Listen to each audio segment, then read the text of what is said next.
Bueno, eskerrik asko Inigo, eta eskerrik asko Pilarri ere bai, eskerrak emanek nizkio. Hemen ekitaldi honetara gonbidatzeagatik. Decía que agradezco mucho tanto a Inigo como a Pilar la invitación para venir, ¿no?, a esta jornada. Yo os voy a hablar un poco de la gestión que hacemos de la documentación sonora en Eresbil. Para hablaros de esta gestión documental, primero voy a tener que decir un poco cuál es el objetivo de Eresbil, porque está íntimamente relacionado con la descripción de los procesos que hacemos en Eresbil y con, sobre todo con la selección, es decir, cómo creamos la colección y el tratamiento que le damos. Luego, bueno, mencionaré muy brevemente aspectos sobre la instalación, la digitalización y la difusión. Eresbil es un poco, a diferencia de la Biblioteca Nacional y de la Biblioteca de Cataluña, en Eresbil manejamos tanto lo que es documentación como archivo como biblioteca, es decir, manejamos, digamos, que las tres áreas, y como veréis ahora también esto va a tener mucha relación en el tratamiento que damos a la documentación sonora.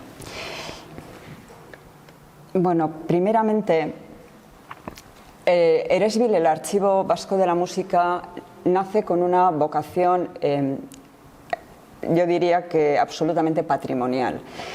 Sus esfuerzos se dirigen sobre todo a la recuperación y a la conservación del patrimonio musical de Euskal Herria, fijado en cualquier soporte. Si bien en sus comienzos la atención se centró mucho más en los materiales textuales, pronto se abrió también a la incorporación de otro tipo de materiales como las grabaciones sonoras de música de todos los géneros.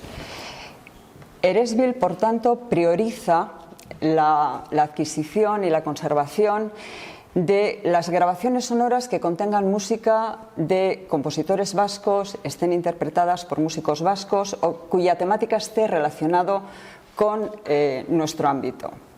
Y también toda la producción de nuestros sellos y casas discográficas, las que estén asentadas en nuestro territorio. Pero también, además, todas aquellas producciones sonoras que los compositores e intérpretes vascos puedan publicar fuera de nuestro territorio también.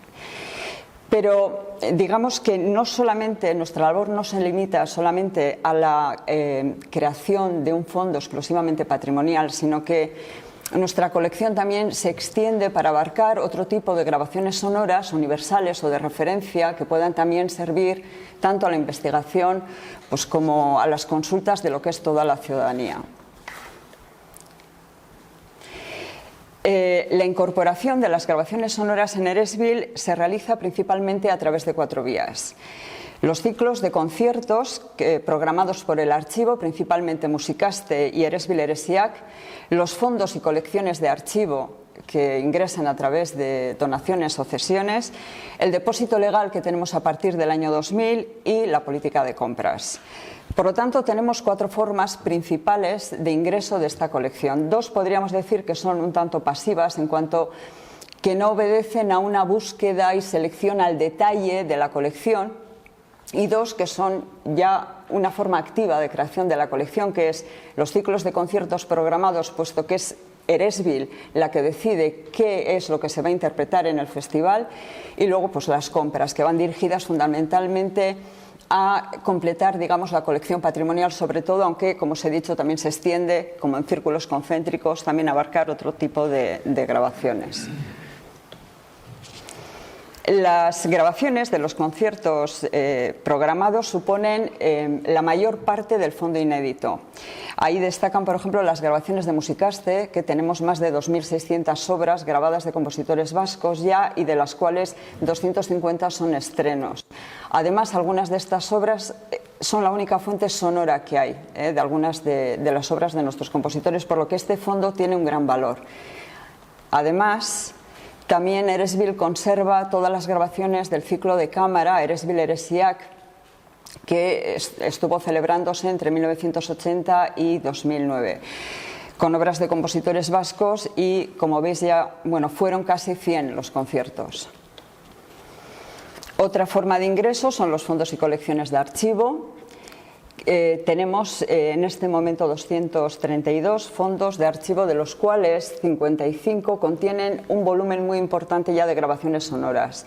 De ellos, además, 26 son únicamente colecciones de grabaciones fonográficas. Otra forma de ingreso es el depósito legal. El depósito legal comenzó a ingresar en el archivo, bueno, cuando digo depósito legal me refiero a partituras y grabaciones sonoras, lo que tiene que ver con música.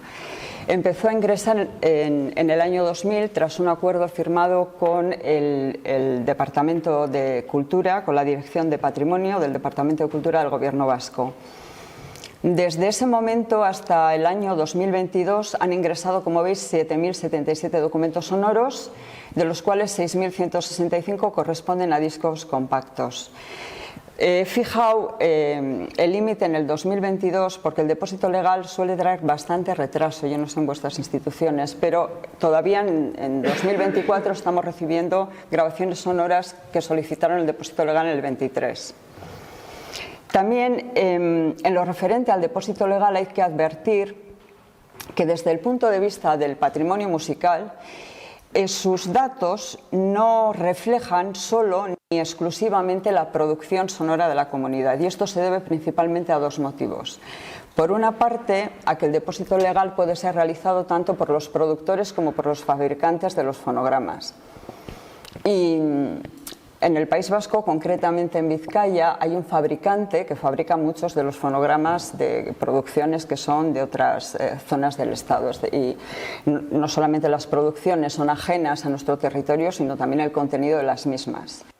Y luego hay otra cuestión, que es que muchos de los fonogramas, de las grabaciones sonoras que se publican hoy en día, sobre todo en el ámbito del pop rock, son autoproducciones que no se depositan. Nuestros datos señalan que el número de grabaciones sonoras provenientes del depósito legal que ingresan y que tienen un contenido patrimonial para nosotros, o sea, que forman parte de nuestra colección patrimonial, suponen un porcentaje que va del 28 al 43% únicamente, y eso dependiendo del año. En el gráfico, no sé cómo os pilla, en el gráfico de la izquierda, por ejemplo, es la producción que nos entra por depósito legal, solamente por depósito legal. Y a la derecha tenéis esos mismos datos, sería en el color oscuro,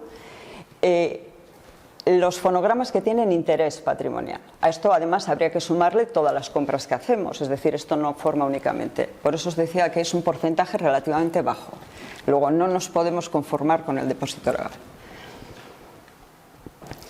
También, bueno, entre la cuarta forma que os decía son las compras. Priorizamos sobre todo, bueno, pues las colecciones sonoras que tengan interés patrimonial, y los esfuerzos van dirigidos a completar de alguna forma las grabaciones sonoras que no ingresan por otras vías, sea depósito legal o donaciones puntuales. Con especial atención, eso es, a toda la producción de las casas discográficas asentadas en Euskal Herria, y también, bueno, pues a lo que se publique fuera de nuestros compositores e intérpretes. También realizamos un esfuerzo en completar las colecciones de nuestras casas discográficas históricas ya desaparecidas. Las muy históricas como Pathé, Columbia y tal, y bueno, otras que son ya de los años 60, 70, que han ido desapareciendo. Desgraciadamente han ido desapareciendo la mayor parte de las casas y sellos discográficos. Quedan muy poquitos. Yo no sé en Navarra, pero desde luego en el País Vasco quedan muy poquitos.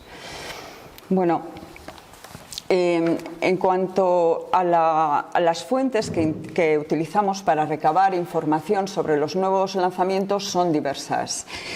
Además de la consulta a los catálogos, gran parte de la información la obtenemos de revistas, de sitios web y sobre todo de la prensa diaria. Con toda esa información alimentamos una base de datos, por eso os decía que somos también centro de documentación, además de archivo y biblioteca o fonoteca. Alimentamos una base de datos denominada Desiderata, donde figuran unos datos mínimos sobre las grabaciones sonoras y además la fuente donde obtenemos esa información. Si por algún motivo, si se produce algún ingreso de estos registros que tenemos de alguna forma consignados en la base de datos, solemos indicar esta circunstancia para evitar la compra. Las compras más masivas las realizamos a final de año, porque muchas de las novedades se suelen lanzar en la Feria del Disco y Libro Vasco de Durango, que se celebra en diciembre. De cara a la gestión de la documentación sonora, para nosotros es muy importante conocer cuáles son los intérpretes y los grupos en activo. Para el control de los artistas vascos utilizamos esta base de datos que denominamos recursos autoridades, que incluye información sobre los mismos. Se trata de una especie de censo que se va actualizando constantemente con información de contacto y luego también otras etiquetas como género o estilo que nos sirven luego de cara a la catalogación. A cada persona o entidad se le asigna un código, un ID, que identifica inequívocamente a cada autoridad. Esto también luego nos servirá para el nombramiento de las carpetas y ficheros de los registros sonoros que carecen de formato físico y que pertenecen a un determinado intérprete, creador, etc. En este momento, gran parte de nuestro trabajo lo ocupa la búsqueda y la selección de las grabaciones sonoras de contenido patrimonial que carecen de soporte físico y se distribuyen a través de la red. Empezamos esta labor en el año 2015 y hasta el momento tenemos catalogados más o menos, algo más de 3.500 de estos registros, y en este momento ya 4.000 más descargados y a la espera de catalogación. Creo que de esto hablé como hace un par de meses y hablaba como de unos 2.000. Quiere decir que esto va creciendo mucho. Veis aquí en esta gráfica, veis la comparativa. Esto se refiere únicamente a los álbumes de contenido patrimonial, cómo va descendiendo la gráfica que corresponde al ingreso de discos compactos y cómo va subiendo lo que son las grabaciones sin formato físico. La mayoría son autoproducciones. Aquí tenéis, os he puesto un poco para que sepáis del volumen del que estamos hablando. Aquí no solamente son grabaciones de tipo patrimonial, sino estos datos se refieren a toda nuestra colección sonora. Somos pequeños comparado con otras instituciones del Estado, lógicamente.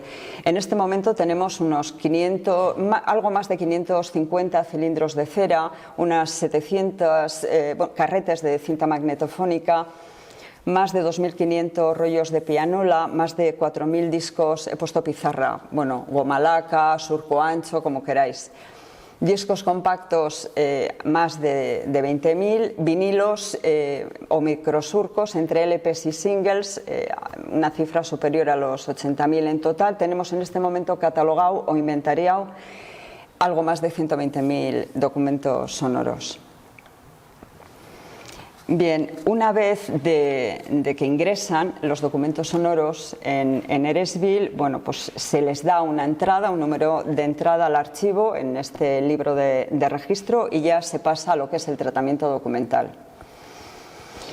Los fondos y colecciones que ingresan por donación o cesión se someten a un tratamiento archivístico. Se suele hacer una ficha, una descripción general de todo el fondo, atendiendo a la norma ISADG, que es la norma internacional general de descripción archivística.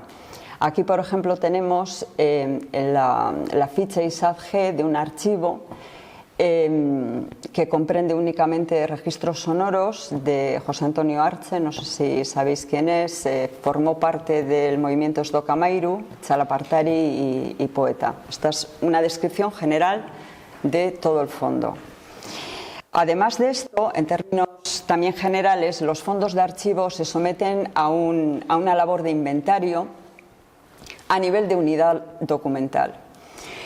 Todas estas unidades documentales que forman el fondo archivístico se describen en una base de datos diseñada en FileMaker, con el programa FileMaker.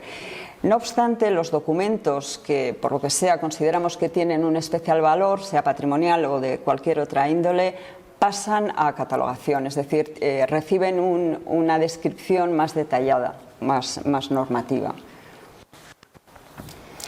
Para la catalogación de los materiales sonoros, sean inéditos o no, aquí os he puesto un ejemplo de un disco instantáneo inédito, usamos el sistema integrado de gestión bibliotecaria APSISNet, que es muy probable que lo conozcáis, que utiliza el estándar MARC 21. Sumado a esto, nuestro perfil de aplicación tiene algunas particularidades que atienden a criterios como el bilingüismo, el patrimonio, la discografía vasca o el aspecto de género. En lo referente al bilingüismo, estas peculiaridades se concretan en la redacción de registros bilingües tanto para personas como para entidades. Aquí, por ejemplo, esta ficha de autoridad de persona corresponde al intérprete del disco anterior, a Charles Espelet, y como veis se utilizan los dos idiomas en la misma ficha, se redacta de forma bilingüe. Sin embargo, en lo referente, por ejemplo, a las materias, se elaboran dos fichas distintas de autoridad de materia para la misma materia, una en euskera y otra en castellano, que quedan enlazadas a través de ese campo 750 en el catálogo de autoridades y se recuperan a la vez cuando describimos el documento en el catálogo general. Aunque en el catálogo general el cuerpo de la ficha se elabora en castellano, la redacción de notas y las materias figuran en euskera y castellano. Esto, se realiza con el propósito de asegurar que los recursos puedan ser accesibles y comprensibles para todos nuestros usuarios. Otras particularidades de nuestro perfil de aplicación corresponden a la introducción de etiquetas que nos permiten satisfacer consultas relativas, por ejemplo, a cuestiones patrimoniales. Una de las etiquetas nos permiten buscar y recuperar, por ejemplo, todas las grabaciones sonoras que contengan obras de compositores vascos, intérpretes vascos o cuya temática esté relacionada con nuestro ámbito. Yo no sé si se ve aquí, no lo puedo marcar con el ratón, ¿no? Son estas de abajo, Eusdisint, Eusdiscom, ¿no? Que metemos en el campo null. Otras nos permiten distinguir la edición vinculada con los diferentes territorios que forman Euskal Herria desde el punto de vista cultural, no geopolítico. Y de esa manera podemos identificar, por ejemplo, la producción de Guipúzcoa, la de Vizcaya, Álava, también distinguimos la de Navarra y la de Iparralde o el País Vasco francés. Y eso lo consignamos en el campo 043, que está directamente relacionado con el campo 260. Si en el 260 $A figura en el lugar la sede del editor, cualquier lugar, por ejemplo la provincia de Guipúzcoa, como es este caso, en el 043 llevará ese código que nos permite, como os digo, recuperar lo que es la producción. Esto facilita la creación de discografías selectivas, el análisis de la producción, como os decía, de un determinado territorio, además de satisfacer consultas estadísticas que muchas veces nos remiten desde la propia administración de la comunidad y también otras que nos hacen investigadores o usuarios en general. Asimismo, desde el año 2018 introducimos una etiqueta relativa al género para identificar las grabaciones realizadas por mujeres solistas, grupos con paridad de género o donde de alguna manera prevalezca la presencia de las mujeres, ¿no? Esto se hace para destacar la participación de las mujeres en la música desde entonces. Y estas etiquetas se añaden a las relativas a las que señalan la presencia del compositor o del intérprete. Por ejemplo, si tenemos un disco de Zuriñe Fernández Guerenabarrena, que es una compositora alavesa, en su disco aparecerá una etiqueta que no se visualiza, está digamos que en las tripas, ¿no? Tendrá una etiqueta que será Eusdiscom EMAC. Si tenemos un disco de Cea Mais, por ejemplo, en el que lo forma es un grupo de pop rock en euskera que lo forman músicos que son hombres, excepto la líder, que es Ayora Rentería, que es la voz, pues llevará Eusdisint EMAC A8. Esto nos permite ir cruzando datos. Una particularidad adicional en las directrices de catalogación del archivo es que elaboramos fichas analíticas para las obras de compositores vascos que estén dentro de antologías o recitales. Aquí, por ejemplo, bueno, esto nos resulta útil a la hora de sacar la discografía directamente de catálogo de un compositor. Esta es una ficha de un concierto del Festival Musicaste. Tendríamos lo que es la ficha descriptiva de todo el concierto. En el 505 estaría pues, todas las piezas interpretadas, y luego tendríamos una ficha analítica por cada una de las piezas interpretadas, como es esta que veis aquí, que es Ipiñaburu, de Xavier Sarasola, y lo que hacemos en el campo 7.3 es enlazarlo con el disco madre. Bien, una vez determinada lo que es la catalogación del documento, pues se tejuela y se deposita en el depósito en nuestro caso, de la segunda planta, en condiciones de temperatura y humedad controlada, intentando evitar los cambios bruscos. Intentamos, y digo intentamos porque a veces es complicado, intentamos mantener el depósito a una temperatura de 19 grados y a una humedad por lo menos que no supere el 55%. Este es el depósito de audio. Como veis, en este depósito no se colocaron armarios compactos. Los arquitectos, por cuestiones de seguridad, decidieron que se colocasen estanterías convencionales. Así que tuvimos que diseñar cajas para los diferentes soportes de audio. Estas cajas las diseñamos nosotros teniendo en cuenta que el máximo aprovechamiento de espacio y también, bueno, que tuviese una cierta versatilidad para ir según las necesidades, pues donde teníamos igual colocados LPs, pues tener que reconvertirlo para poner CDs, etcétera. Bien, y dentro del depósito nosotros lo que tenemos es el material dividido en dos grandes áreas. Por una parte está el dedicado a los documentos inéditos y fondo antiguo, y por otra parte a las grabaciones comerciales.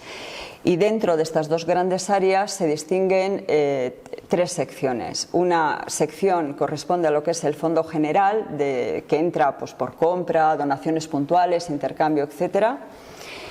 Y otra sección es la de fondos y colecciones, y otra sería la correspondiente al depósito legal. Este sistema de signaturización nos garantiza de alguna manera el almacenamiento diferenciado en los depósitos, que a su vez los ordena por el tipo de recurso y logramos así un mayor aprovechamiento de espacio. Las series de fondos y colecciones que están constituidas únicamente con fondos sonoros se separan de las series de documentos textuales pues, por cuestiones de conservación, ¿no? Y se depositan aquí. No obstante, siempre se agrupan por número de fondo, por lo que de alguna forma físicamente se garantiza un poco bueno, pues el principio de procedencia. Veis que os he destacado ahí los fondos. Puede ocurrir que haya fondos que estén en la parte de inéditos, otra en la parte de grabaciones comerciales, dependiendo bueno, pues de su contenido, ¿no? Cuál sea la mayor parte de su contenido. Y con el depósito legal, en vez de crear una sola sección para el depósito legal, lo que tenemos es como un subapartado dentro de lo que son los tipos de los formatos, para poder aprovechar el espacio, si bien quedan completamente, digamos, identificados, quiero decir, porque nuestra colección general, por ejemplo, en los discos compactos, nuestra colección general sería el código que identifica ese formato, que es el G21, y luego iría un número occurrence, mientras que los de depósito legal, que es Lege Gordayoa, veis ahí la LG, quedarían con ese tipo de signaturización diferenciada completamente. En este momento, muchas de las grabaciones sonoras que ingresan en el archivo, como os decía, carecen de soporte físico y se distribuyen en plataformas digitales. Los documentos adquiridos mediante la descarga de ficheros, sean estos álbumes o pistas sueltas, se conservan en carpetas a las que se les asigna un identificador generado a partir del ID o código establecido por el propio archivo, ¿no? Para creador o intérprete. Esta metodología lo que nos permite es agrupar las carpetas correspondientes a la misma autoridad, ¿no?, a partir de este ID. Y este sistema de nomenclatura de ficheros y carpetas también atiende a un criterio de clasificación documental, de forma que dividimos los grandes grupos, es decir, estaría, por ejemplo, la música tradicional por una parte, música académica, pop rock, jazz, etc. Estos documentos digitales se guardan en unas unidades de almacenamiento en el servidor a las que se puede acceder desde los diferentes terminales de los trabajadores del archivo. Os he puesto un ejemplo, por ejemplo, es de un disco, bueno, no es un disco, una grabación sonora, es en formato físico. Tenéis ahí, por ejemplo, nuestro sistema de carpetas. Hay algunos, en el caso, por ejemplo, G34 AIR 003, que es este ejemplo que os he puesto. La D34 nos dice que pertenece al ámbito del pop rock, luego el AIR 003 nos dice que se trata de AIRU, que es un grupo de Bilbao, y este sería uno de los álbumes, el 01. En este caso, este grupo, bueno, pues tiene cinco álbumes sin formato físico. Aunque todos los fondos sonoros se encuentran a disposición de los usuarios, su consulta tiene que realizarse dentro de las instalaciones del archivo por cuestiones, bueno, no se permite el préstamo personal, entonces por cuestiones de conservación se hace de esa forma. No obstante, los usuarios pueden solicitar una copia digital de estos documentos para estudio e investigación, por lo que digamos que el acceso está garantizado. Desde el traslado a la nueva sede en el año 2002 se ha implementado un proceso de digitalización de los materiales sonoros que atiende tanto a cuestiones como, bueno, pues las solicitudes de los usuarios como a cuestiones de preservación, ¿no?, de los originales. Se ha dado prioridad en nuestro caso, y creo que también en otros, a los discos instantáneos debido a la fragilidad y también a todos los documentos inéditos, estén en cinta magnetofónica, cassette y sobre todo CDRs. Los CDRs no duran. Los CDRs para los 5 años podemos encontrar sorpresas de no tener nada. Para la digitalización contamos con un técnico de sonido y los aparatos reproductores necesarios para la reproducción de la mayoría de los soportes. La digitalización se realiza siguiendo las recomendaciones de IASA, que es la Asociación Internacional de Archivos Sonoros y Audiovisuales, en cuanto a la frecuencia de muestreo, que recomienda no menos de 96 kHz y un número de bits por muestra de 24 bits de fondo dinámico. El fichero resultante de la digitalización se guarda en formato WAV y de él se pueden extraer los derivados tanto para consulta como para difusión. En nuestro caso, el derivado más usual, el que normalmente solemos hacer, es el MP3 con una tasa de 320 kilobits por segundo. Eresbil no posee un sistema de preservación digital con un repositorio institucional, pero el Departamento de Cultura del Gobierno vasco nos da apoyo para conservar una copia, un duplicado de todas las digitalizaciones que tenemos hasta el momento. A esto también hay que añadir que desde el año 2021, gracias a una subvención de ese mismo departamento, se han abordado varios programas de digitalización de documentos sonoros. Hasta el momento tenemos digitalizado una parte, bueno, digitalizado para difusión a través de su repositorio, lógicamente, una parte de nuestro fondo patrimonial de discos de surco ancho. Y bueno, que están ya en dominio público, claro. Y también pronto se incorporará una pequeña parte de nuestra colección de rollos de pianola.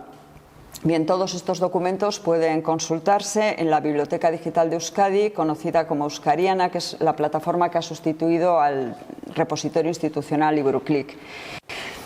Además de esta pequeña parte de nuestra colección, ¿no?, que se difunde en Euskariana, Eresbil también, bueno, difunde por lo menos la información relativa a nuestra colección sonora mediante el catálogo general y la guía de fondos que están en nuestra portal web. Y en aras a la difusión, Eresbil también ha desarrollado varios sitios web con temática directamente relacionada con los documentos sonoros que mostramos también en el portal. Entre ellos destaca la dedicada a las casas y sellos discográficos del País Vasco, la que explora los comienzos de la industria discográfica y las primeras casas discográficas que establecieron su actividad comercial en Euskadi, como Paten, Pasajes o la Columbia Donostiarra. También otros sitios web dedicados a estos materiales son el desarrollado en torno a los cilindros de la familia Ibarra o el destinado a difundir los catálogos discográficos. Y una de las últimas ha sido la que recorre desde el punto de vista plástico las carátulas de discos más destacadas publicadas por nuestros sellos discográficos.